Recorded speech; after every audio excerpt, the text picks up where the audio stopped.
ito ay rated SPG. Striktong patnubay at gabay ng magulang ang kailangan. Maaaring may masiselang tema, lengguwahe, karahasan, sexual, horror o droga na hindi angkop sa mga... Susubukan na nga itong si Jenny sa kanyang pagkanta dahil sa unang challenge ay kailangan nga niyang kumanta habang ito ngang si Vanna ay nilalagyan nga ng libro ang kanyang ulo. Kinikailangan nga ni Jenny na maging magaling pa rin nga ang boses niya habang nahihirapan siya.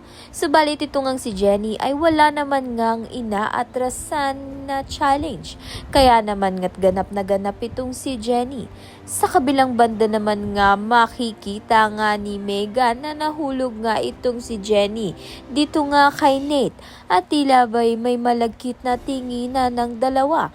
Kaya naman nga't nagsiselos itong si Megan dito nga kay Jenny at Nate. Samantalang ito naman ngang mga kasama ni Jenny sa Pinoy Pop Camp ay nahihirapan ngang makisama dahil ito ngang si Megan ay hindi nga magandang pakikitungo. Kaya naman nga't yan at iba pa ang dapat nating pakaabangan. Maraming salamat sa iyong panunood.